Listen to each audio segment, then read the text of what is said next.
Do you have a fruit tree in your yard that will not fruit? Well, I do, and I have had enough. This fruit tree has been disappointing me for 8 years now, and this year I'm pulling out all the stops. This is my last attempt to get this stupid fruit tree to fruit. Make sure you stay until the end of this video because I'm going to teach you every way I have learned over the years to force a stubborn tree to fruit. If you're new to the channel, please subscribe, hit the bell for notifications, and check out my Amazon store and Spreadshop links in the video description for everything I use in my garden and awesome custom apparel and gear. But before I begin, I want to apologize for my voice on this video. I moved to North Carolina 8 years ago, and since then I have never been sick, not even once. But I finally took a vacation with my family and I had a 10-hour flight and I had a sick person in front of me, behind me, and to my right. And they coughed on me for the entire 10 hours straight, and I guess with the jet lag, I couldn't take it anymore, and my body finally gave in, and I've been sick for the past week. But there is no place better to be, I've found, than outside in the garden, in the golden sunlight, on a gentle, cool day like this, to try and keep that illness at bay. So I'm in the recovery process, I'm feeling better, so please bear with my voice throughout this video. When I moved to North Carolina in 2017, the thought of growing an avocado tree in ground in this state was unheard of. The experts said you couldn't do it. Well, experts? Oh, you mean people to prove wrong? Ha! Well, I refuse to give in to the naysayers. Where there is a will, there is a way. So I started researching, and this is what I found. There are 3 races of avocado trees: Mexican, Guatemalan, and West Indian. And yes, race is the taxonomically correct term. West Indian avocados are from the tropical lowlands of the Americas and are very cold sensitive. Guatemalan avocados are from the Central American highlands, and they are somewhat frost hardy because of their higher elevation. They have a higher tolerance to cold. Mexican avocados are from the highlands of Mexico, and they are therefore the most cold hardy, with pure Mexican avocados tolerating hard frosts and freezes. It became evident to me that here in Zone 8 North Carolina, my only chance of growing an avocado tree for long-term survival in ground would be to grow a pure Mexican race avocado variety. But there was another problem. Most avocado trees are vigorous, growing 30 feet or more.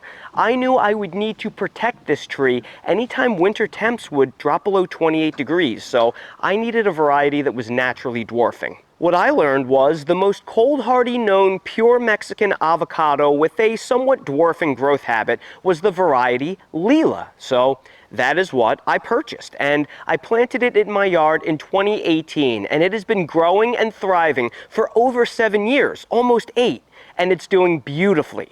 I did it. I proved the naysayers wrong, and I became the first person to ever grow an avocado tree successfully long-term in ground in North Carolina, at least to my knowledge. But here's the problem. Back in 2017, when I did my research, the internet wasn't what it is today. Broadband was finally becoming a widespread thing. YouTube was in its very early stages and was mostly just a repository of short clips, and there just wasn't that much information out there on cold-hardy avocado varieties because they aren't cultivated commercially. While I knew that Lila was cold-hardy, there was no information available on its fruit quality, how well it produced, or held its crop. And this has been my nightmare. My Lila avocado tree has flowered and produced fruit all 7 years that it has been in ground. But the first 5 years, from 2018 to 2022, it dropped 100% of its crop. Year 6, in September of 2023, I finally got my first avocado, which I taste tested on camera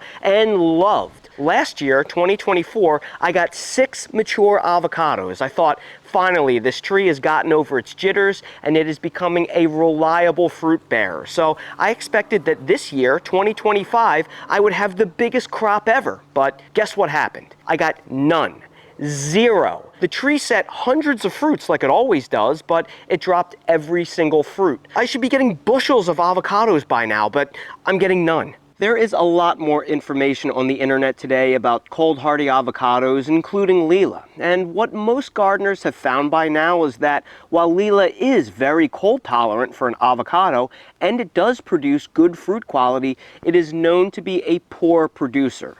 Knowing what I know now, I would have not have chosen Lila to grow, and I would have gone with a more precocious variety that is also dwarfing and Mexican race like Stewart, which is what you see right here. Now, this Stewart avocado tree is not quite as cold hardy as a Lila, but it's known to be a much better producer. And that is why I planted this Stewart tree in my rear property last year, and so far it's doing pretty well. So I'm giving my Lila avocado tree one more chance. I'm taking everything I've learned about gardening over the last decade to try and force this tree to fruit and hold its crop. And this is how I'm going to do it. Measure number 1, I am modifying my pruning schedule, and here is why. The first 3 years I had my tree, I didn't need to prune the tree all that much because it was so small. The tree tended to flower in January and February, and it would set its fruit over February and March. But since then, the tree has grown, and I've needed to hard prune it in order to keep it small so I could protect it in the winter. And I've been consistently pruning it in late August and early September to accomplish this. Now, my thought has been that pruning it at this time would give it the most amount of time to produce new budwood and recover so it could produce flowers and fruit again for the new season, and it has worked. But the problem is this tree has been so vigorous that the new budwood has been consistently flowering starting in November, with its first fruit starting to set in December, nearly 2 months ahead of its original schedule before I started aggressively pruning it. So my new hypothesis is that pruning it in late summer triggers new budwood too early for my climate. Because it's too cold here in North Carolina for the tree to survive unprotected, if it flowers in November and it sets fruit in December and January, that fruit is more likely to drop since it had to endure prolonged cold stress. So this year, I waited 2 extra months and pruned the entire tree the last week of October. My hope is that this will delay flowering into February and March, so the fruit starts setting when temperatures have moderated and the hard freezes are gone, making the fruit less likely to drop from cold stress. Now, this is a gamble because I gave it the most severe pruning it has ever had to control its size better, and I'm afraid I may have waited too long and I won't get the new budwood in time since things have cooled down so much.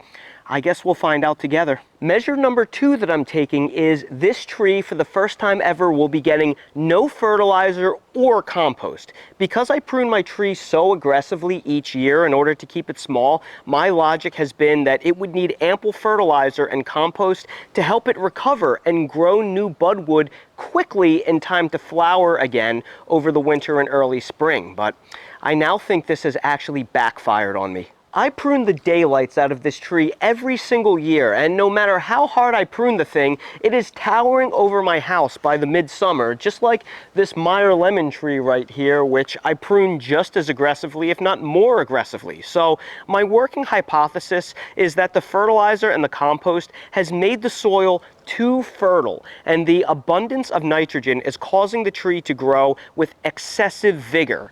Because holding and ripening fruits takes so much energy out of the tree's obsession with vigor, its focus on that vigor and growth, well, it makes it more likely to drop its fruits in an effort to put more energy into that leafy green growth. So this year I'm going to restrict the nitrogen to control the vigor. It's not going to get any fertilizer or compost at all. All it is going to get is the chop and drop prunings from the tree itself. The hope is that this will reduce soil fertility and put the brakes on its vigor. And if the tree is less obsessed with growing top growth, it will therefore be more likely to hold its fruit. And measure number 3 is excessive mulching. One thing that avocado trees need to be healthy is a thick mat of mulch around the base of the tree.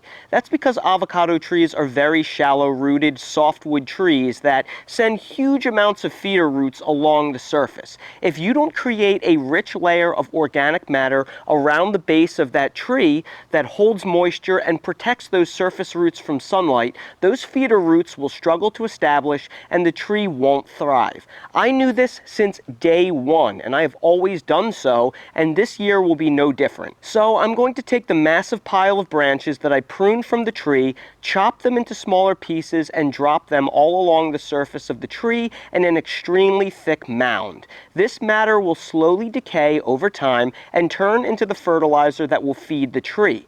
But because we're dealing with raw organic matter here, it will take a long time to break down and feed the tree, unlike fertilizers that have been processed and are designed to break down more quickly. So instead of the tree getting rapid growth from an abundance of nutrients, the hope is that it will get slower, more controlled growth that will keep the tree happy and healthy while discouraging too much vigor and reducing fruit drop. And this is the final result of the mulching process. And if you're new to mulching avocado trees, you may be thinking to yourself, wow, that is an absolute ton of mulch. But I'm telling you, this is what it really takes to have a truly healthy avocado tree. The secret to success in terms of a healthy tree is to have a super thick mat of organic matter like this. But because I cut down my tree so aggressively, I had an overabundance in pruning. So this is only a small fraction of the prunings that I came up with. So because those prunings are worth their weight in gold, I trucked them to the back of my yard and I used them to mulch my citrus and avocado trees in the rear. So I heavily mulched my Stewart avocado tree right here. And then I pruned and I mulched all of my citrus trees. This is the Caracara Red Navel Orange. That looks great. Then I have my Meiwa Kumquat that is in the middle. That is well mulched and looking great. Next to that, I have my Brown Select Satsuma, which is pruned and mulched. Right next to that is my Morrow Blood Orange, which looks beautiful. And then I have my Eustace Limequat right there. So everything you see in the backyard right here is mulched, pruned, and ready to endure the cold of the winter. Just beautiful. But that's not all. I also pruned and I mulched my big Owari Satsuma orange tree right here, and my Meyer lemon tree, which was in desperate need of a haircut. I pruned that and I mulched it. Turns out that pruning is the perfect thing to do when you're sick. It's nice, low activity to get a little bit of sunshine without doing any heavy lifting, significant bending. If you're in recovery from an illness, pruning your trees is a very relaxing thing to do. And that right there is my 3-step plan to get this stubborn avocado tree to finally produce a good harvest and hold the fruits to maturity. It's risky for sure. Maybe I waited too long to prune it and I should have delayed 1 month instead of 2. Maybe total fertilizer restriction is too extreme and maybe I should still give it bone meal and azomite so it gets calcium and phosphorus but without any significant nitrogen. I'm not 100% sure, but I do know this. I am tired of half measures. I am pulling out all of the stops this year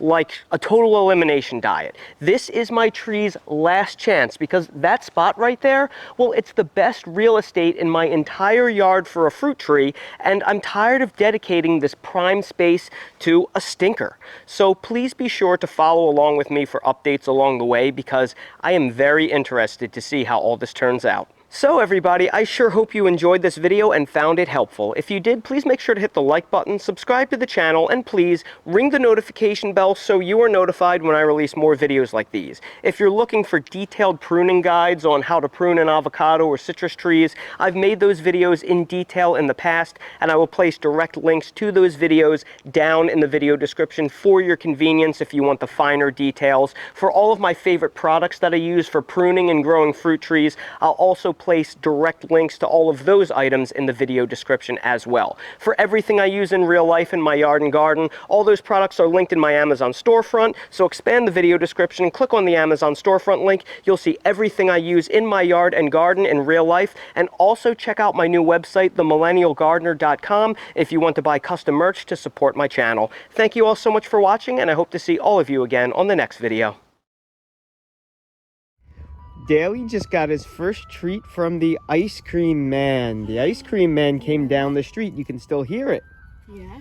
And all they had left, they didn't have any pup cups, so they had a chocolate bar. We're gonna have to de-sandwich cookie the chocolate bar to give Dale the safe vanilla. Yeah.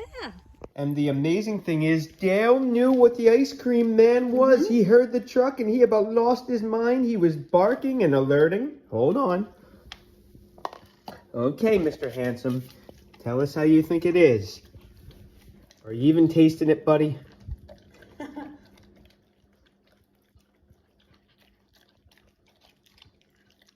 Don't forget to clean your plate. Clean Plate Club Dale.